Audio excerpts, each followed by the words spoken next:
여러분 안녕하십니까? 올해 부산국제영화제는 민선 7기 오거돈 부산시장 체제 출범 이후 처음 열린 영화제였던 만큼 기대가 컸습니다. 그러나 정작 오 시장은 개막식에 참석하지 않았고 전임 이사장과 집행위원장도 불참하면서 절반의 정상화에 만족해야 했습니다. 이만희 기자입니다.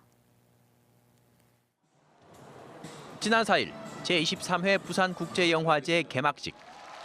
당초 개막 선언은 오거돈 부산시장과 이용관 이사장, 그리고 영화인 대표 1명이 무대에 함께 올라 영화제 정상화의 원년을 선포한다는 시나리오로 예정돼 있었습니다. 그러나 개막식 며칠 전 오거돈 시장이 북한에서 열리는 민족통일대회 참석을 위해 평양행을 선택하면서 부산시장의 부산국제영화제 참석은 불발로 끝났습니다.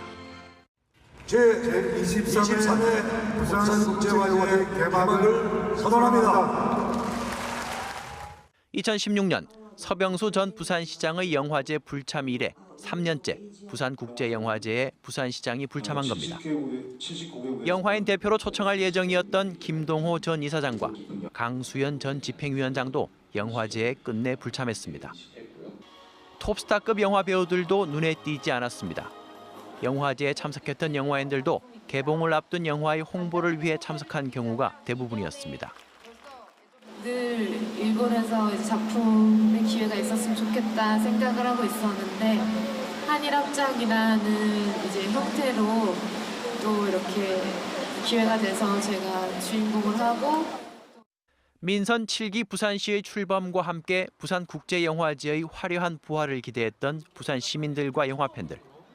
그러나 다이빙벨 사태가 부산국제영화제에 입힌 깊은 상처를 치유하기엔 아직 많은 시간이 필요해 보입니다. MBC 뉴스 이만흥입니다. 부산시당 배우단지 도로가 불법 주차로 몸살을 앓고 있습니다.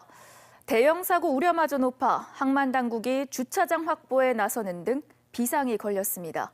박준호 기자입니다. 부산시당 배우단지의 왕복 4차로 도로입니다. 불법 주차된 트레일러와 승용차가 도로 양쪽에 줄지어 서 있습니다. 불법 주정차 차량이 도로 절반을 점거하다 보니 지나가는 차량들은 중앙선을 넘나들기 십상입니다. 신항 일대 불법 주정차 차량은 매일 2,500대 안팎. 하지만 대형 주차장은 3곳, 고작 900여 대를 수용할 수 있습니다.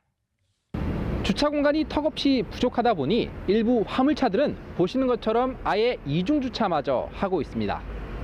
갈 데도 없고 어차피 짐을 싣고 와서는 이쪽에 내려야 되는데 다 이런 식으로 차를 떼놓으니까 역주행으로 차를 떼놓고 휘어진 구간이나 좁은 도로일수록 인명사고 위험도 높습니다. 실제 지난해 8월엔 SUV가 주차된 트레일러를 들이받아 30대 운전자가 숨지기도 했습니다. 항만당국은 업무구역을 중심으로 한쪽 차로에만 차를 댈 수 있도록 행정 지도를 이어간다는 방침입니다.